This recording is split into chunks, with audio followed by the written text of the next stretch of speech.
वैसे हमारे देश की कई खासियतें हैं। एक खासियत यह है कि हर वेदर में कुछ अलग बनता है। गर्मियों के लिए अलग स्टार्टर, अलग मेन कोर्स, अलग मिठाई, और सर्दियों के लिए डेफिनेटली अलग मिठाई, डेफिनेटली अलग स्टार्टर्स, डेफिनेटली अलग मेन कोर्सेज, अलग अलग सब्जियां, बहुत सारी वैरायटीज़। तो ऐसी ही इन वैरायटीज़ में इन सर्दियों के दिनों में मैं निकाल के लाया हूँ एक बहुत ही बढ़िया सी डिश, जिसका नाम है गोंद के लड्डू। गोंद मतलब ये एडिबल गम, ये अकेशिया ट्री से आती है। ये एक तने से जो उसका सैप निकलता है उसे सुखा दिया जाता है, और ये बिल्कुल डायमंड जैसी लग रही है ना अभी, इसके बड़े टेस्टी लड्डू बनते हैं। चलिए बनाते हैं। लड्डू में जाएंगे जी नट्स, जिसमें मैंने डाले हैं पिस्ते, काजू और बादाम, साथ में थोड़ी सी रेजिन जिन्हें मैंने सोक कर लिया था। तो सबसे पहले एक बड़ा चम्मच देसी घी, उसे कर लिया जाए मेल्ट। ये सारी चीज़ें ना एक ही पैन में हो जाने वाली हैं। तो पहले घी में इन नट्स को भून के साइड में निकाल लेंगे, फिर इसी में गोंद को फ्राई करेंगे।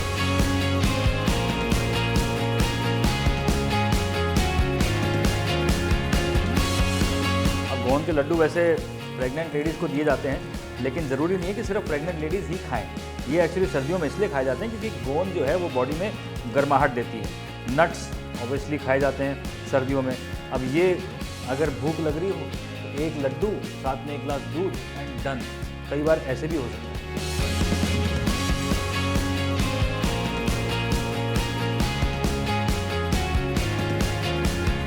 कभी भी आप ड्राई फ्रूट भून रहे हो तो एक चीज़ का ध्यान ज़रूर से रखना है। ड्राई फ्रूट्स शुरू में समय लगाते हैं, और फिर जब हल्के गोल्डन ब्राउन होने शुरू हो जाते हैं उसके बाद बहुत जल्दी पक जाते हैं। इसलिए अब यहाँ पे इस स्टेज पे गैस धीमी, और घी को कर लो एक साइड में, क्योंकि ये घी जो है इसी में तो गोंद फ्राई होगी।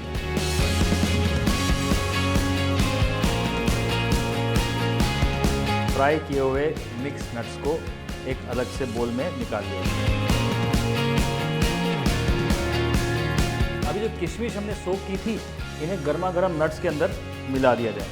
ये दो काम करेंगे, एक नट्स का टेम्परेचर ठंडा कर देंगे, दूसरा हल्की हीट में ये भी थोड़ी सी पक जाएंगी। अब जी इसी घी में थोड़ा सा घी और डाला जाए। जनरली घी में ही फ्राई की जाती है गोंद, चाहे आप लड्डू बनाएं, चाहे आप उसकी पिनिया बनाएं, चाहे आप उसको किसी खीर में डालना हो। जैसे मखाने घी में फ्राई होते हैं, वैसे ही गोंद भी घी में ही फ्राई की जाती है। आप जैसे ही इसे गर्मा गर्म घी में डालेंगे तब ये फूलने लगेगी।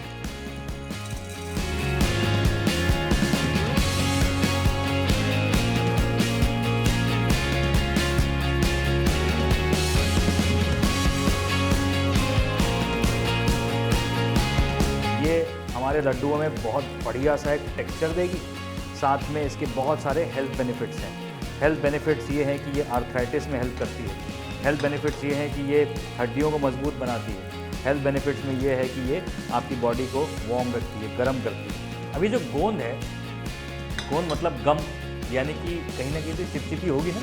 अब जब ये पक जाती है तो ये पॉपकॉर्न जैसी बन जाती है, लेकिन जब ये गर्म है तो अभी भी आप इसे अगर पॉप करेंगे तो क्रंचीनेस तो आएगी, लेकिन बाद में दांत में जाके चिपक जाएगी। अब इसे थोड़ी देर ठंडा करिए, तभी एकदम क्रिस्टलाइज हो जाएगी। फिर इसे पीसेंगे, लेकिन तब तक जब तक ये थोड़ी ठंडी हो रही है, तब तक थोड़ी सी इलायची के दानों को कूट लेते हैं।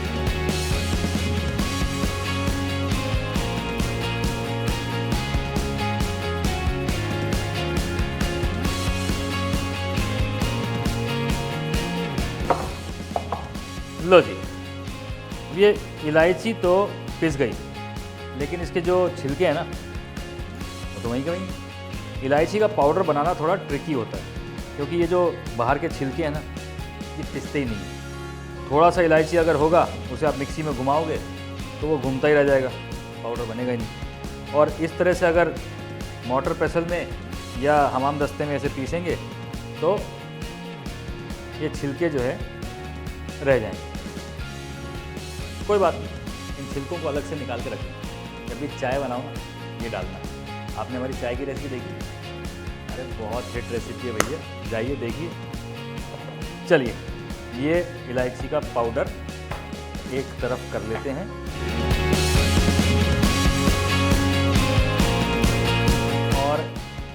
इसी हमाम दस्ते में अब धीरे धीरे से इस गोंद को थोड़ा थोड़ा कूटेंगे।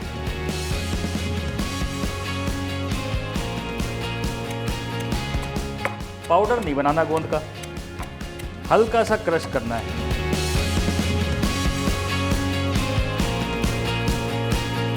थोड़ा सा टेक्सचर आएगा, थोड़ा सा क्रंच आएगा। इस तरह से इसको हिला मिला के और फिर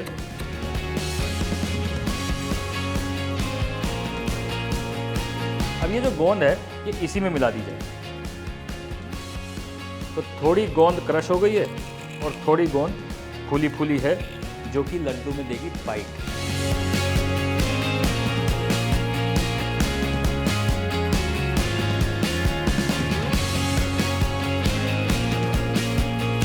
तैयार। वैसे ये जो मिक्सचर है ना, अगर आप किचन में खड़े हो और गोंद के लड्डू बन रहे हो तो ये खाने में बड़ा मजा आता है।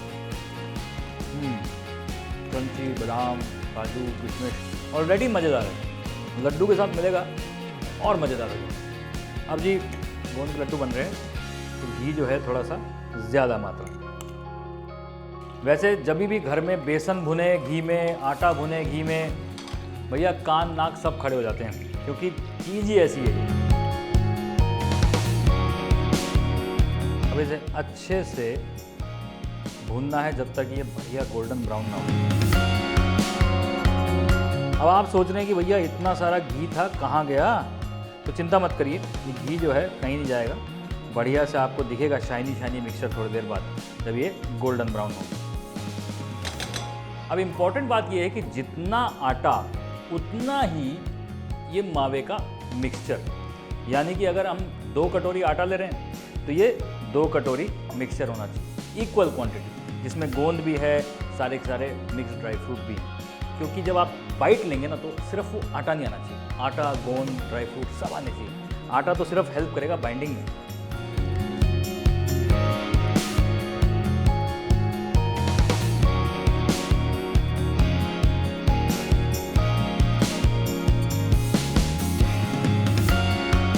अब आप देख रहे हैं जैसे जैसे ये भुन रहा है वैसे वैसे घी जो है इसमें वापस से इकट्ठा होना शुरू हो गया है, ये थोड़ा सा मॉइस्ट हो गया है।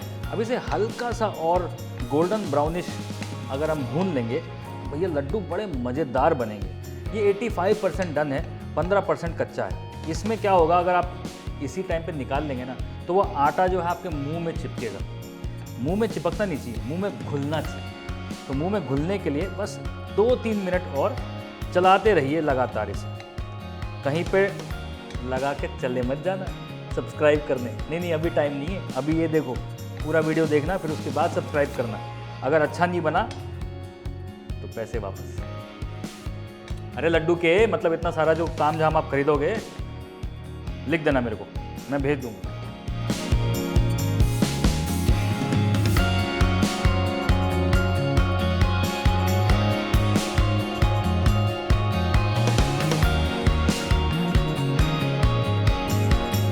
टोस्टेड ब्राउन कलर, मतलब जैसा बादाम का कलर होता है ना, वैसा आटे का कलर हो जाए तो मज़ेदार हो जाता है। अब देखिए कि साथ साथ ये खस्ता भी हो गया आटा, ये देखिए। अब इसके बाद ये जलने लगेगा, इसलिए अब गैस बंद और ये आटा से थोड़ा सा हम हल्का सा ठंडा करेंगे।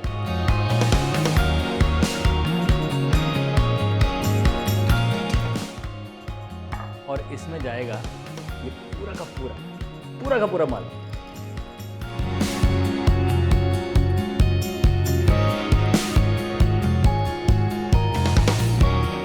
साथ में जाएगा ये इलायची का पाउडर, बिल्कुल थोड़ा सा ड्राई जिंजर पाउडर यानी कि सौंठ का पाउडर। ये गोंद के लड्डू की खास फ्लेवरिंग है। अब इन सब चीज़ों को अच्छे से मिला लो भैया। चीनी हमने अभी तक नहीं डाली है क्योंकि आटा बहुत गर्म है। जैसे ही डालेंगे ना तो वो चीनी पिघलेगी, और पिघलेगी तो वो आटे को मतलब थोड़ा सा कड़ा बना देगी। हमारे लड्डू जो हैं मुलायम बनने चाहिए, इसलिए हल्का वार्म जब होगा तभी चीनी डाली जाएगी। खुशबू एकदम लाजवाब आ रही है, बिल्कुल बढ़िया। और जैसे जैसे ये हल्का हल्का ठंडा हो रहा है ना वैसे वैसे आटा गोंद सब एक दूसरे को बिल्कुल पकड़ रहे हैं, फ्रेंडशिप कर रहे हैं। अब आई थिंक समय आ गया है, ये पिसी हुई चीनी इसमें डाल दी जाए।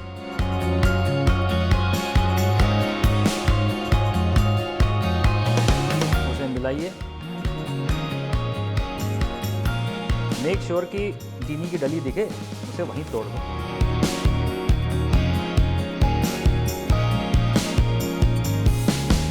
अब बाकी बची हुई चीनी भी इसमें मिला दी जाए। करीबन पौना कप चीनी इसके अंदर गई है और ये लड्डू का मिक्सचर हो गया जी बिल्कुल बढ़िया से तैयार। अब इसे आप चाहो तो पंजीरी की तरह खा लो। पंजीरी मतलब ये, पंजाब में इसे पंजीरी कहते हैं। अब इसे एक बोल में निकाल लिया जाए, ठंडा कर लिया जाए, फिर इसके लड्डू बनाए जाए। ठंडा मतलब वार्म, ठंडे में लड्डू नहीं बनेंगे। माल रेडी है बस। वो भुना हुआ आटा, वो घी में तले हुए नट्स, साथ में गोंद। अब इनके बनाओ लड्डू और पैक करके रख लो डब्बे में। सर्दियों में निकालना एक एक और खाते रहना।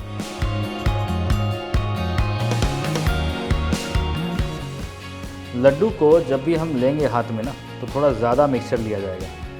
जब दबाते हैं तो एक बार में लड्डू बराबर से बैठता नहीं है। उसको धीरे धीरे घुमा घुमा के, देखिए टूट जाएगा साइड से, तो धीरे धीरे घुमाते रहिए। और अगर ज़रूरत पड़े तो और मिक्सचर डालते रहिए।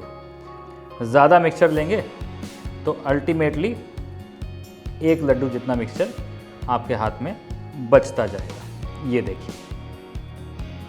अब अभी तक हम इसे बहुत ज़ोर से दबा रहे थे, लेकिन फाइनल फिनिशिंग के लिए इसे अब हल्के हाथ से, ताकि ये बिखरे भी नहीं, हर तरफ से पकड़ा हुआ है और जहाँ जहाँ कोई भी नट्स बाहर निकल रहे हैं वो बाहर निकल जाए। ये लीजिए।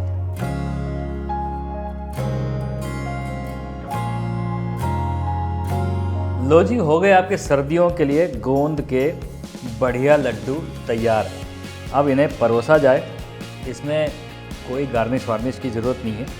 मम्मियाँ तो इसे टिफ़िन बॉक्स में रख के फ्रिज में रख देती हैं और निकालो एक एक, दूध के साथ खाते जाओ। यही तो है इनकी खासियत। लेकिन जो भी कहो, हैं तो ये बहुत मज़ेदार। अब आपको अपनी सर्दियों में अगर मज़ेदारी फैलानी है तो इन्हें बना लीजिए और अगर अच्छे लगें तो सब्सक्राइब कर लीजिए।